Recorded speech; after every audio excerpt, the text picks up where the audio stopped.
Welcome back to the lab. We're not at the lab. We're in the country. We're going to go pick up something that you guys have seen before. I think the project I had it for something close to 20 years. It was a while.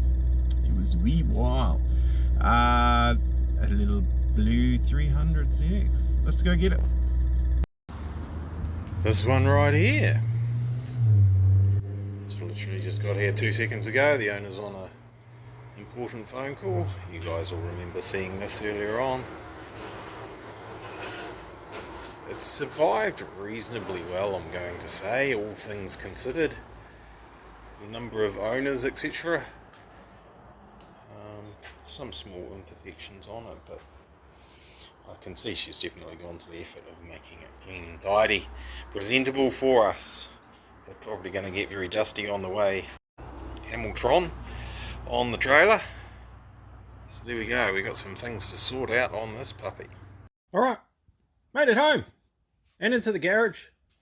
Bit of a car shuffle, we got that up there at the moment. I'll show you a video about that later on. And then this is behind it, because that might, I'm going to make up my mind pretty soon or it won't happen, might be going back on the trailer and down to Taupo tomorrow. There's a test session on tomorrow. I was thinking about doing that. We'll see. Might not. There's also something else going on. Hampton Downs at the end of the month. It might be easier just to do that, because Hampton Downs is the one. Anyway, sidetrack. Got to look into this puppy and see what's going on. So I'll link to the previous video, shall I? I'll open the bonnet. Bit of a stretch in there. So some fellas have been done a bit of work on this, and there's some issues. Let me pause and open this thing. Just like magic. It's not anymore.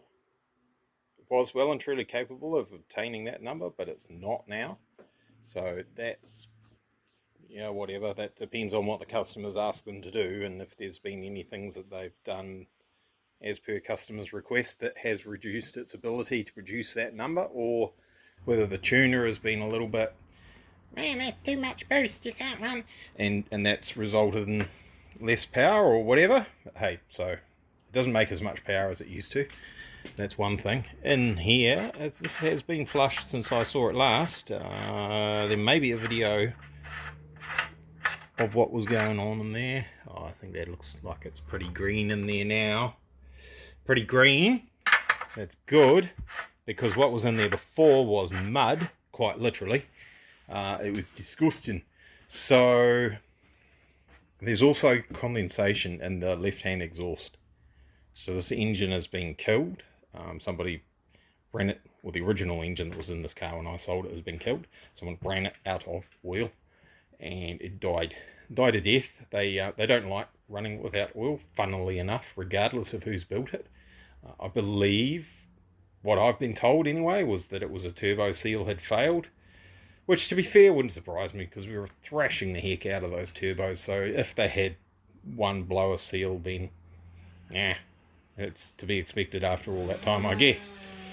So apparently we've got an intercooler that's full of oil, perhaps. One of the intercoolers, maybe. I need to look into that. Somebody has put a fire extinguisher... Oh, Wayne behind us there is still cutting trees down. Someone put a fire extinguisher back in here, which is where I had one originally, but for the Nava tour way back in the day. They put tech screws into the fuel tank, so that's good. We've got to fix that properly. There's some things going on with the gearbox. It's not as happy as it used to be for whatever reason. That was a pretty new gearbox. It's not now. Some things going on there, and yeah. So basically, we're up for diagnose it properly. You can't just take it to pieces at making assumptions, but diagnose correctly, hopefully, whatever is going on with here. If there's a head gasket, engine out, engine pieces. If we're doing that, we're putting bigger turbos on it and we're making more power. And there's some other things we might do. But it's hard talking with a chainsaw going and holding the camera and thinking about what we're actually going to get up to. So I might put the camera down and start on a bit of a diagnosis trip and see where we end up. 14 hours later. Well, sometime anyway. It's Friday now. I've got too many things to do syndrome. There's this to take care of. That's kind of long term. I very nearly did a track day with that today, a test day. As far as I'm aware, that thing there is good to go. But I wanted to check it first, and I spent a bit too much time. By the time I got to Rotorua and back for this thing, it wasn't a, well, there was, if I really wanted to. There was a bit of day left. I could have got that going, but it didn't. By get that going, I mean have another look, make sure everything underneath the car is 100%, so we don't go down to Taupo and then find there's some sort of drivetrain noise pops up 2 laps into the day or whatever. So didn't give that a check over, so I won't be going to the track. I mean, it's only actually 9:30. I could still actually have a good look over it and be down at Taupo by lunchtime and have an afternoon, but we're not going to do that. Too many things to do syndrome, and I'm talking too much. BMW, the new cable, throttle cable, that's on its way. We'll get on with that soon. This is all out of order. You'll see that video and what's happening with that. This thing here, I've ordered a TK test kit, which is half of it's arrived. So this is for testing the head gasket. It's a chemical test thing. Put a doofer on here, run the motor, chemical, changes colour, bad. That's simple as that, really. So before that arrives, which it should have been by now, but there's some sort of thing going wrong there. How surprising. I decided I'll have a look at the spark plugs and that sort of stuff, because it's top of the motor, pretty easy to do. We'll get into it. So far, passenger side, which is cylinders 2, 4 and 6, pulled those out and that's good. Driver's side, that one looks alright. Number 1, we're just looking for yuck and crud and any potential problems we might have with coils and stuff, because I don't know, I do not know the company. I know the name of them, where they are, but I've never dealt with them before, or the people that are working there, so who knows what they've been up to. And you can't trust anyone, so you got to go through and check everything, and clearly that's not right. So I'm not necessarily saying it's the people that built the motor, but somebody has potentially washed the motor, steam cleaned it, and let water sit. That's bad, that sort of thing. It's contamination of a insulator. So basically, when you try and put sparks through the middle and not have it escape out the side and into the cylinder head, if you put crusty, yucky, rusty water in there with iron oxide, guess what? Iron conducts electricity. All the sparky things jump out of there and into the cylinder head instead of going through the spark plug. Then you get misfires and stuff, blow up coils and all that sort of carry on. So there's one thing I found straight off the bat. Wasn't noted as a problem, would have been eventually. I'm not sure if we'll see down the side here. Oh, good one, Glenn. That's what we need. So this is apparently a freshly rebuilt motor. It's done like 500 kilometers of driving. It's very, very hard to get the light in the right spot and get the camera in the right spot as well. Hang on. Take my word for it. There's oil and stuff in there, and there really shouldn't be at such low mileage for a freshly rebuilt motor. So there's something not right. There you go. You can see there's oil puddling already. This thing's maybe done 1,000 Ks or something, and it's puddling oil in there already, and that's not right. Should not be. They do sometimes take a little bit of time to bed in the rings and stuff, and they can breathe a little bit heavily initially, right at the get-go, but the crankcase ventilation system's been dooferized by myself to make it more gooder than the factory system. So we shouldn't see any oil in there, even during bedding in processes. After a few beatings at the racetrack, yeah, you'll get a little bit in there, but this apparently has not had that, so that should not be there now. So there's another something not right there. Maybe they didn't clean out that manifold properly. I'm not sure. So I'll pull the spark plugs out and have a look and see what we've got, see whether that says anything about what's going on inside the motor. Then I'll put them back in because we need to run it, the radiator cap off with the tester on there, just to confirm my suspicions that we have a blown head gasket. Right, 1, 2, 3, 4, 5, 6. Those are the cylinder numbers. 3, 5, 3 and 5. No surprises there. Crusty, yucky. Like I said, you can get spark zipping around things, and it's bad. It's not the end of the world. We want to see the electrodes on the other side, and there's a trend here. So I think they've well and truly stuffed up this engine build. So take note of that. It's not a terrible looking spark plug. It's probably terrible photography, but don't worry about that. So that's what, number 1, right? So on the other bank,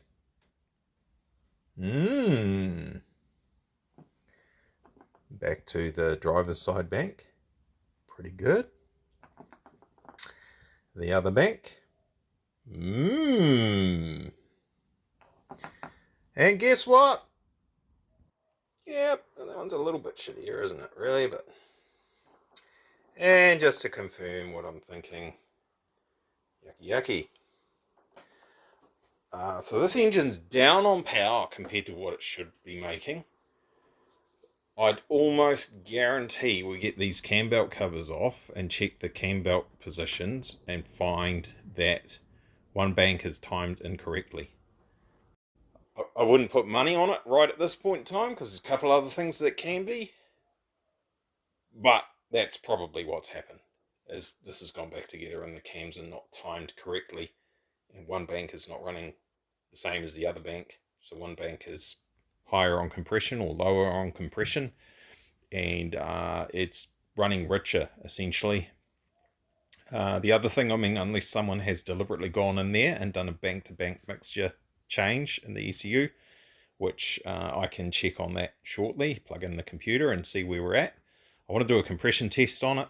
I guarantee it's going to show bad compression on this side and higher compression on that side, because I've just seen this stuff before. People just fall into these real simple traps with these cars. So let's see if I'm full of it or not. Well, at this point I've seen enough. This engine's coming to pieces. 140, 140, 145. Actually quite backwards to what I expected, but hey, never mind. It does probably indicate there is a cam timing thing going on here. 155, 155, 165. 165, it's probably because I didn't turn the fuel pumps off or disconnect the injectors, and there's probably a little bit of fuel squirted in there and helping that one seal the rings a bit better than the other ones. So not worried about that one being a little bit random, 10 psi higher than the others. You get that sometimes. So any one of those things individually, this stuff on the outside of the plugs, one bank appears to be richer than the other. It may only be just down at idle. Let's have a look at the tune in the ECU and see where that's at. Or the compressions being just not quite the same. Any one of those things just by itself, not really a big deal. The combination, compressions, plugs, clearly running richer on this side. It shows that, whether it's at idle or not, whatever. Like I say, we'll look at that soon. The other issues that I found with the car when I first looked at the car, pipe's not connected. There's somewhere down here, there's a wire, which I've now tucked away out of the way. I think it's actually for the cam angle sensor, or the crank angle sensor, one or the other. There's a wire that was literally sitting on the exhaust and it melted all the insulation off the outside of it, so that has to be replaced because it could have damaged the wires on the inside, and we won't find out till later, and she'll be stuck on the road in the middle of the night and pouring down rain with a car. It won't run. And just, you know, a multitude of other things over on the other side here. We might be able to see it. The lighting's marginal down there. That red silicon hose down there, that's the boost control hose for the wastegate on the driver's side, and it is basically sitting on top of the exhaust manifold. So any significant temp into the engine, that's going to just burn through, and then you won't have wastegate control on your turbos, and hopefully it'll hit map limiter, but who knows who's tuned it and what they've done to it. It might not, and it might just Chernobyl the engine. So these things all combined, I've seen enough, and we're going to take this to pieces, and we're going to go through everything with a fine-tooth comb, because if you don't, it bites you in the ass. You'll take it apart to fix the head gasket issue or whatever, and fix that, and you put it back together. If you don't go through everything else, there's going to be a conrod bolt loose, or a bearing not installed properly, or a bearing tolerance not right, or a gudgeon pin seized in a piston, or something like that. So, unfortunately, as pretty as it is, she got come apart. Never mind. Let's put some bigger turbos on and stuff while we're at it. It's fine. Get on with it. Alright, so we're in there in the software. This is a fairly old ECU now, to be fair. It's not a G4 Plus. It's not G4X. It's a G4. You see the old symbol whizzing around there. She's an old beastie. We can go into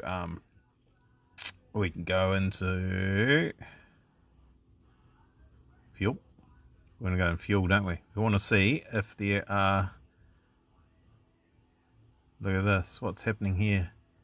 Fuel trim cylinder 213. Why? Why are you trimming? Yeah, see? So when they've been tuning it, they've been finding that they're getting more air into one side of the engine than the other. So they've gone in there and fun-diddled. Fiddly with mixtures bank to bank, although the bulk of the way they haven't done anything with it. Whether this is old or not. I'm going to save it. I'm going to pull out the original tune that I probably still have in this software. This is what it looks like in a 3D graph, see? If it were flatline, then there's no trims adjusted. So that's quite an interesting thing. A lot more trimming going with cylinder 3.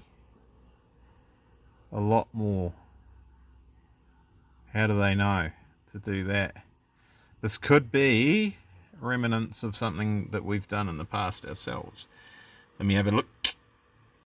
Alright, so the tune that this car left my hands in has just got one trim, fuel trim table, cylinder 2. But what you can do in individual cylinder fuel corrections, you can allocate what goes where, right? So which cylinders are getting trimmed by what chart, etc.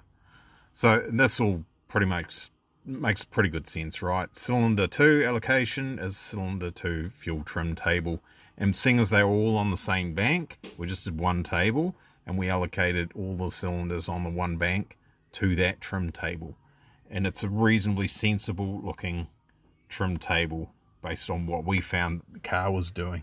So if we just open up the other one, and you'll see it is not making a hell of a lot of sense. Cylinder 2 table is being used for cylinder 1. Cylinder 3 has got nothing. Cylinder 4 is using cylinder 3 trim table. Cylinder 5 is using cylinder 2. So we've trimmed one on the positive. We've trimmed the first one on the passenger side. Oh, this is all over the place. It's even hard to even figure it out. So number one is the front one on the driver's side. There's no trim on that. The front one on the passenger side, there's a trim that's supposed to be allocated to the front one on the passenger side. On the driver's side, it's got no trim. The middle one on the passenger side is using the trim that would have been allocated to the middle one on the driver's side. The back one on the driver's side is using the trim that should have been allocated to the front one on the passenger side. The rear one on the passenger side is using the one that should have been allocated to the middle one on the driver's side. I think I got that right. And this is an absolute cluster. It's not good. And the trim tables are just... What's this? So this whole tune's just rubbish. In my opinion, anyway. Poor car. You poor thing. What we're going to do is bin that as well. I think we'll just...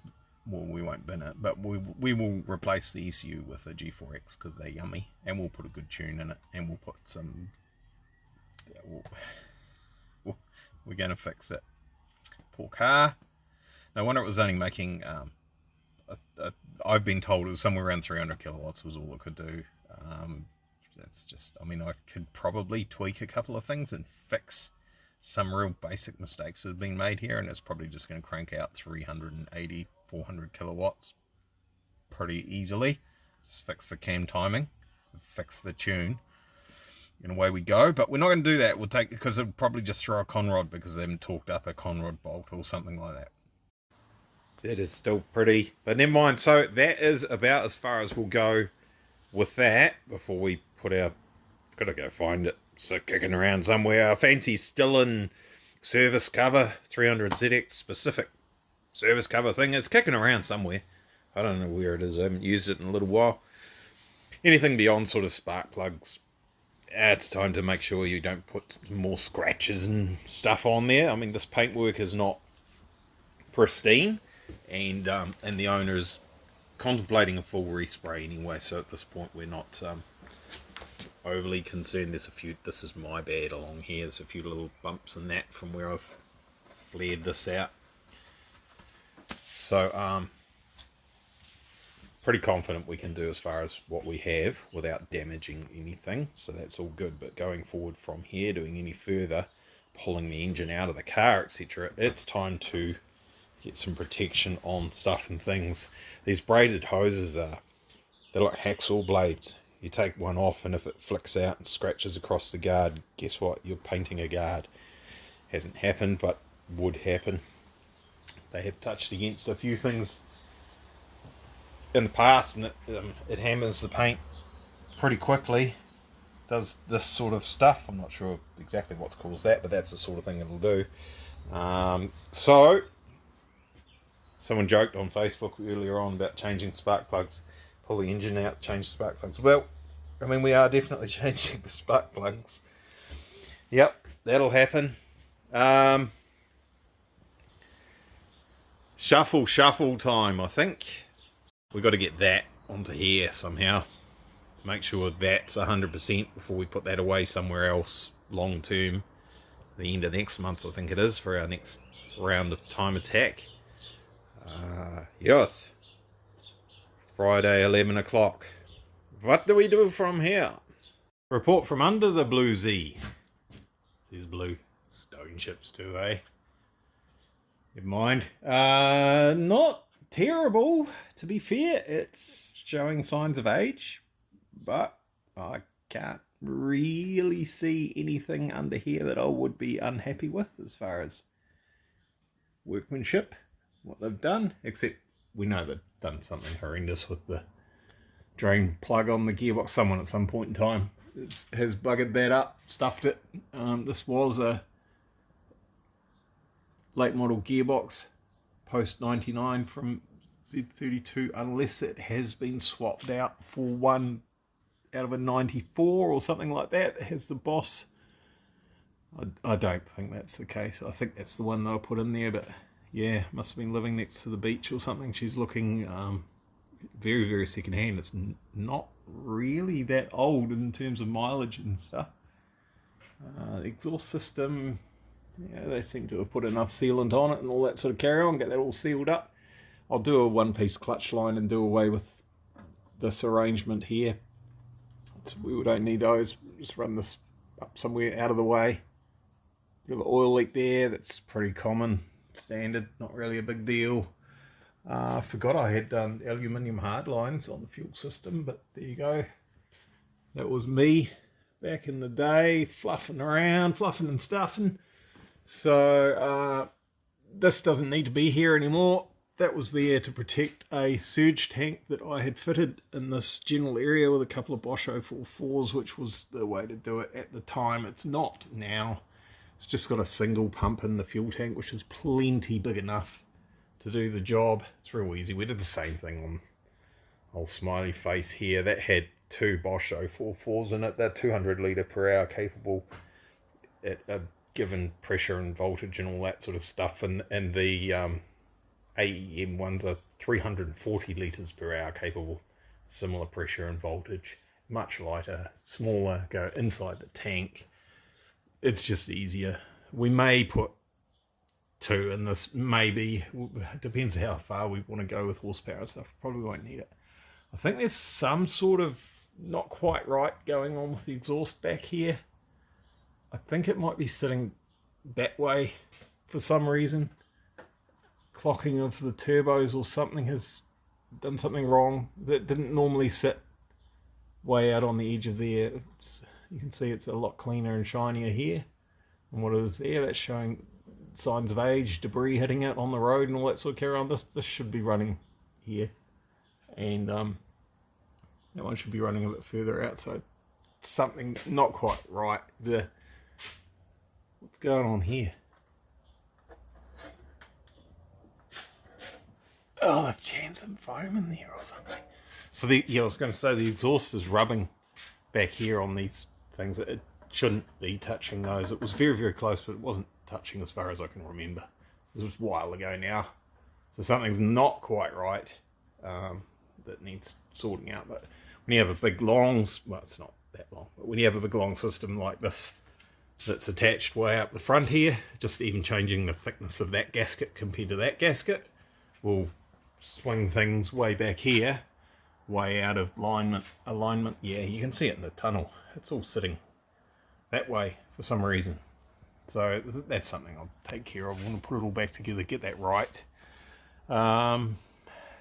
She's all pretty good. So, except we're going to take it all to pieces, but that's fine.